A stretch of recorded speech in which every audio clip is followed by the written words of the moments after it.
wood filling the cupboards that were finished and that we tried to hang up. Why are we wood filling? Too big. Hmm? Too big. The cupboards were too big, so we had to take off. We took off pieces off the edge, eh? So we had to. So Craig tried to put them up, and it didn't work. The hinges were incorrect. The cupboards were too big. So Craig had to take off pieces from both sides, and then, of course, wood fill. This is where all the hinges were, the holes that Craig had made for the hinges. So yes, so that's all now getting, it's had a couple of layers in there already. This should be the final layer, and then yay, I get to repaint, and then hopefully second time lucky. So the wood fill is dry.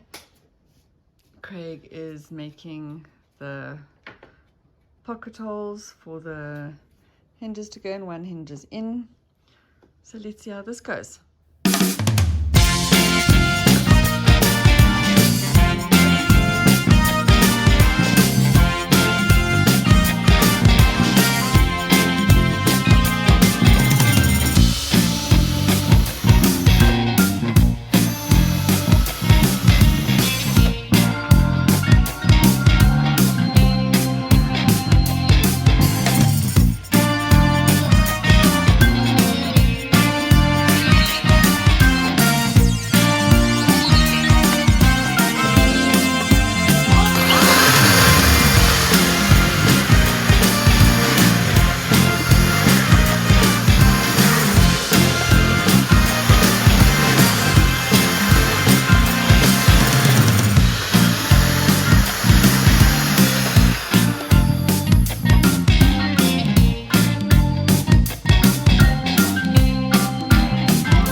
What happened there? Did it crack a bit? Maybe you can just put some wood glue. So obviously, because we had already made holes for the hinges to fit in, then had to take off a little bit of the cupboard and then wood fill a little bit of the space where the holes were. It's made this part a little bit weak. So you can see the wood fill is a bit loose in here. So I think Craig's just going to put a layer of wood glue on. And then I'm sure once we've put wood glue on and undercoated and painted and all the rest of it, it will probably make it a bit stronger. If you just take the whole piece of wood fill out.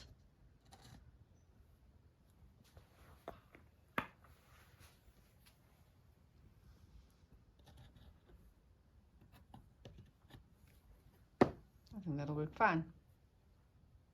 Just to wait for it to dry though before we put the hinge on here.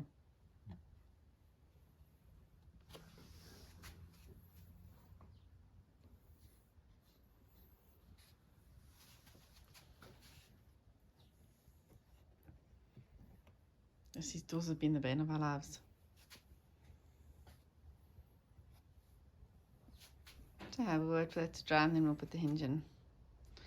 Exciting stuff. So we have a hinge in. We have this hinge in.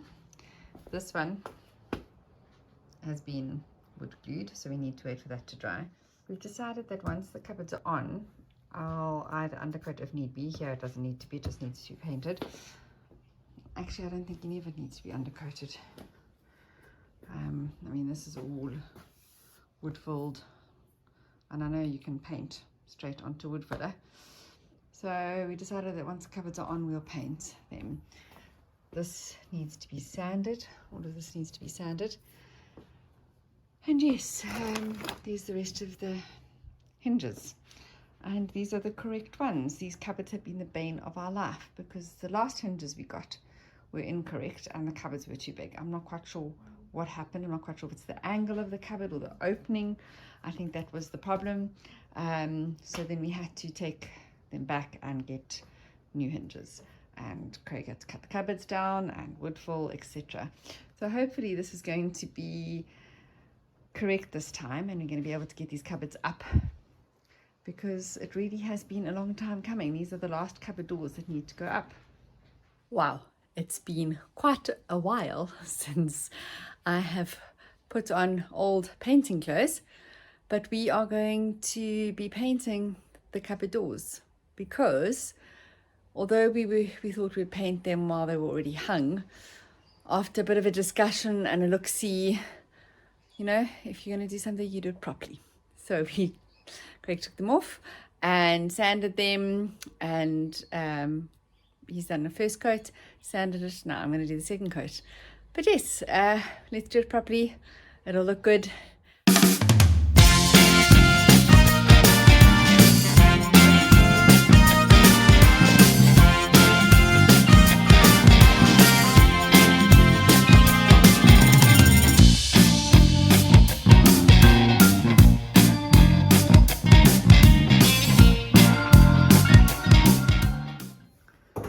Craig's now measuring for the hinges to go on.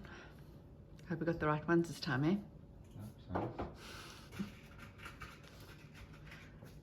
So the last time didn't work because the cupboards are too big and the angle was wrong. Well, hinges work the wrong angle. Wrong angle.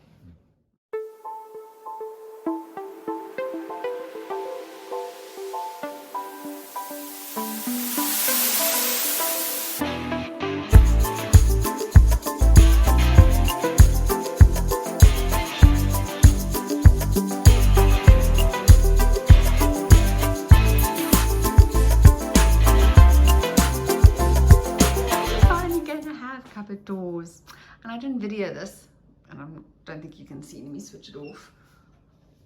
Oh, there we are. We put a new light fitting in finally. The ceiling does need to be repainted though, because you can see over there where the old light fitting used to be. It's very nice because it's very nice and bright. Really lights up this whole area so nicely.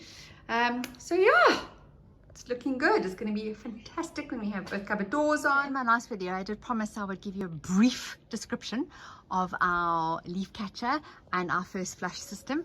So there's our leaf catcher. It's got like a grid on it, so it catches all the debris and the leaves and branches or sticks that might get stuck in the gutter. Catches all of that, then the water comes down here into our first flush. Once that is full, then it goes into our tanks.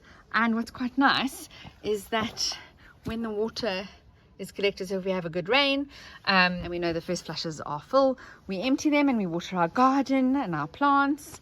So quite handy. So the water that does go into the tanks is fairly clean, but then it goes to our filtration system. We have a leaf catcher here, first flush here, here, first flush. And we have a leaf catcher and a first flush here, which gives us 4 leaf catchers and first flushes that come off our roof into our gutters, and then once they've filled up, the water goes into our tanks. The leaf catchers, oh, I'm not quite sure if you can see, it's got a grid on it which catches all the rubbish, and then the first flush will fill up.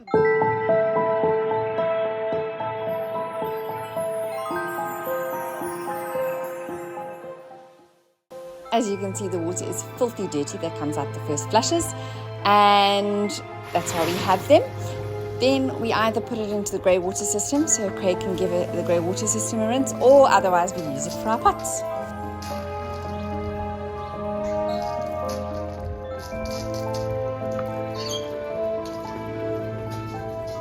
Right, the cupboards are up. So I thought I'd give you a little bit of a tour of the kitchen, so you can see where we are at and see the whole, well, I can't say finished product because we are by no means finished. But also, I would like your opinion on some things. For example, do we tile? Do we not tile? If we don't tile, do we just paint then? Which is what we would have to do. Do we add the extra cupboards that we wanted to add, or do we just leave it as it is? We don't really need the extra space. We've got a lot of storage space. What do we do about our countertops? Again, big decisions that we need to make. But without further ado, let me take you through the kitchen. Okay, so let's start off with the nightmare cupboards. And they have been an absolute nightmare. Even now, they're not right. I did say to Craig, I'm not happy with this very big gap. I hope he can fix it. I really hope he can. And I actually didn't realize that he had sanded the fronts of the cupboards. I thought that he had only done the inside of the cupboards. So obviously, I don't even know how to open. Let me open it from the bottom. So obviously, as you saw, we painted the inside of the cupboards, but apparently I now need to paint the outside of the cupboards. But luckily, this will be very easy. It's been sanded. It's probably going to need a quick coat or two. Handles need to be put on. It's been a bit of a disaster because, as I said before, we got the hinges we thought were correct, which were these, okay, but it didn't give the right angle. So if you come look in here, it didn't give the right angle. So that was an absolute disaster. So we ordered these ones, and somehow once we put them on and everything, we realized they're actually not soft closing, which is so frustrating because obviously when you close the cupboard, it bangs. So, and that's how cupboards get damaged. There is an option which we might use, which is apparently I'll put a picture in, but something that you just put onto the cupboard and it helps soft close. So these hinges are in. Craig says that we should have got a bit of more of an angle so that the cupboards could actually open more. I mean, this cupboard, unfortunately, hits the dishwasher. So that is as wide as the cupboards open. It's sufficient. I mean, it's a big cupboard. You can get what you need out. Where you just have to squeeze past a little bit. So I think we are just going to leave the hinges because, oh, did you see here the bang? I do think we're probably going to have to get those extra parts just to make them close softer. And then, as you know, we left a gap up there because the idea is to put another cupboard here. So obviously our washing powders and everything sit there. We could put a shelf in the cupboard, I suppose. Not quite sure what we're going to do there. Do you think we should put a cupboard up there and we can put our iron and our dishwashing tablets and our washing powder? Probably all we would put up there because we actually don't need anything else up there. Obviously, we do need to repaint in here completely. We are going to be painting it the same color because the color flows through to the rest of the house. Then, our beautiful cupboards, all nice and finished. Again, we need to paint up there. We haven't done the drawers. We still haven't ordered the wood yet. Yes. Craig is going to try and finish up screeding here. He needs to obviously do all these corners. There's gouges here.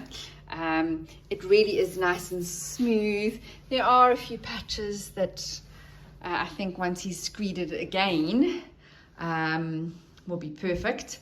I do think it only needs another one layer and a sand and it will be all good. And then those are our lovely kitchen cupboards. And then if you recall, I mentioned that perhaps we would put a cupboard there. I don't know, what do you think? I mean, it does enclose the stove, and then maybe we can get extractor cooker head and put it over there. I don't know. What do you think? And then, yes, this side. Oh yes, I didn't ever put this in videos. This was also a bit of a debate. These cupboards. So we originally wanted to get hinges, or I can't remember what they're called, that would keep the cupboard up like that, and then you can get whatever you want. We hardly ever open these cupboards. It's storage mainly. So there are soft closing hinges, which is great, so they don't bang. We do have to touch up here. I actually think when I get the paint out for there, I think I'm going to just lightly sand where we need to touch up and just touch up while I've got the paint up. So yes, we decided not to get the hinges that makes the cupboard front stand up. We're happy with that. Then over here, we still haven't bought the wood for there, which means we still can't put the front on. We've done this rubbish bin door, which is great. Okay, lovely. However, we are definitely going to have to put something here to support this drawer front, because this is it's a very short, small drawer, and it's now supporting this very, very long drawer front. And yes, it's screwed and glued and it won't move, but I think in time it's going to start warping, because you're pulling the cupboard open, it's soft close, so you've got to give it a little bit of a pull, and there's nothing actually supporting this. So I think Craig, he said he does have a plan to put some supports there. So yes, now countertops. Countertops. Okay, so I don't want this countertop anymore. I think it makes our kitchen look really dark. I don't think it matches the color of our cupboards, our units. I always wanted white. I think white looks great. It looks fresh, it looks clean. As I said, we are painting it. As you can see, we are going to be painting it that same color, which is like a beigey, grayish color. Ideally, I probably would have wanted to paint it a very, very light green or white or something like that for fresh, clean look. But that would not work because our kitchen goes into our passageway, and I don't know, I don't think it will work. So we're going to keep it this color. But now, what do? What color countertop? I think white. Craig reckons maybe a wood countertop. So yes, I'm not really quite sure. I was really keen on a white white stone with a little bit of like marble type look in it, just to give it some depth. I don't know if we should go for wood. It might end up being that we just get a white melamine counter or a wood looking melamine counter, which for mica counter, not melamine, which is very similar to what we have. Decision to make. What do you guys think? And then tiling. As you can see, that's where all the tiles were. So they came up to here. This was all tiled. The windowsill was tiled, all tiled. And yes, so I'm not quite sure what to do. Do we tile where all the tiles were tiled? Or do we just tile by the stove and maybe by the sink? I don't know. And then we did go look at tiles, and again, my idea was white countertops, white subway tiles, very clean. And then Craig suggested, which actually I think is quite a good idea, why not bring a little bit of depth into it, bit of color, and get tiles that have like, I quite like floral and things like that, but not necessarily floral. They don't have to be floral tiles, but I don't know, a type of tile that had flecks of color in it. We did see some tiles with flecks of color in it. Again, I'm not quite sure. Might be nice to add a splash of color. Anyway, please let me know your thoughts in the comments below. Hope you enjoyed today's video. I appreciate all the thumbs ups and the new subscribers that have joined us. Welcome. If you haven't yet subscribed, please click on the subscribe button. And if you enjoyed today's video, please give us a thumbs up. Bye bye. See you next time.